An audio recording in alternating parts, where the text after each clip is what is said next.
Personal സ്റ്റാഫിലെ ബന്ധുനിയമനത്തിൽ KPCC അധ്യക്ഷനും മന്ത്രിയുമായ Sunny ജോസഫിനെതിരെ KPCC നേതൃയോഗത്തിൽ വിമർശനം. നിയമനം കരുതലോടെ വേണമെന്നായിരുന്നു വിമർശനത്തിന് ഇട നൽകരുത് എന്നും നേതാക്കൾ പറഞ്ഞു. അതേസമയം ബന്ധുനിയമനത്തെ ന്യായീകരിക്കുകയാണ് സണ്ണി ജോസഫ്.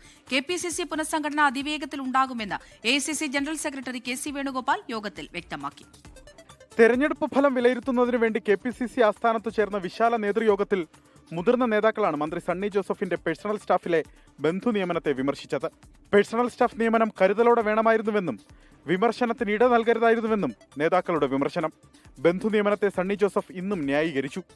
അപേക്ഷ വിളിച്ച് പരീക്ഷ നടത്തി അഭിമുഖം നടത്തിയെടുക്കുന്ന നിയമനമല്ല പേഴ്സണൽ സ്റ്റാഫ് എന്ന മന്ത്രി. ഒരു അപേക്ഷ സ്വീകരിച്ച് ആപ്ലിക്കേഷൻ കോൾ ഫോർ ചെയ്ത് ടെസ്റ്റും ഇന്റർവ്യൂ നടത്തി റാങ്ക് ലിസ്റ്റ് പ്രസിദ്ധീകരിച്ച് നടത്തുന്ന ഒരു നിയമനമല്ല.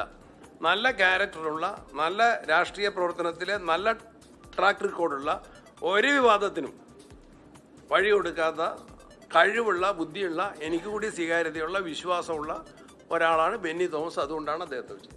വിമർശനമുണ്ടായി എന്ന വാർത്ത അടിസ്ഥാനരഹിതമെന്ന് പി.സി. വിഷ്ണുനാഥ്. അങ്ങനത്തെ അടിസ്ഥാനരഹിതമായ വാർത്തകൾ അനാവശ്യമായി പ്രചരിപ്പിക്കേണ്ട ഇതിൽ നിന്നും പിന്തിരിയണമെന്ന് അഭ്യർത്ഥിക്കുകയാണ്. ഞങ്ങൾ ഈ മീറ്റിംഗിൽ പങ്കെടുത്തവരാണ്. കെപിസിസി പ്രസിഡന്റിനെതിരെ അവിടെ ആരുടെയും ഭാഗത്തുനിന്ന് ഒരു വിമർശനം ഉണ്ടായിട്ടില്ല. വളരെ പോസിറ്റീവായ ഇലക്ഷൻ വിലയിരുത്തിയ മുന്നോട്ടുള്ള പാർട്ടിയുടെ പ്രവർത്തനങ്ങളെ കുറിച്ച് ചർച്ചകൾ നടന്നൊരു നല്ല മീറ്റിംഗ് ആണ്. കെപിസിസി പുനഃസംഘടന അതിവേഗത്തിലുണ്ടാകുമെന്ന് യോഗത്തിൽ AICC general secretary K C. Venugopal അറിയിച്ചു. ശുപാർശകളുമായി വരുമ്പോൾ ശ്രദ്ധിക്കണമെന്ന് നേതാക്കൾക്ക് മുഖ്യമന്ത്രി വി.ഡി. സതീശൻ മുന്നറിയിപ്പ് നൽകി. 10 വർഷമായി ഉപദ്രവിച്ചവർക്ക് വേണ്ടി ശുപാർശയുമായി വരരുത്. ശുപാർശ ഏറ്റെടുക്കും മുമ്പ് സ്വയം പരിശോധിക്കണമെന്നും മുഖ്യമന്ത്രി നിർദ്ദേശിച്ചു.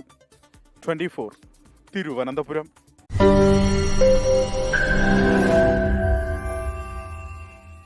ലോകത്തെവിടെയായാലും ഏത് സമയത്തും 24 വാർത്തകളും ഓഗ്മെന്റഡ് റിയാലിറ്റി പാക്കേജുകളും എക്സ്പ്ലെയിനറുകളും വിശദമായി കാണാൻ ഞങ്ങളുടെ യൂട്യൂബ് ചാനൽ നിങ്ങൾക്ക് സബ്സ്ക്രൈബ് ചെയ്യാം.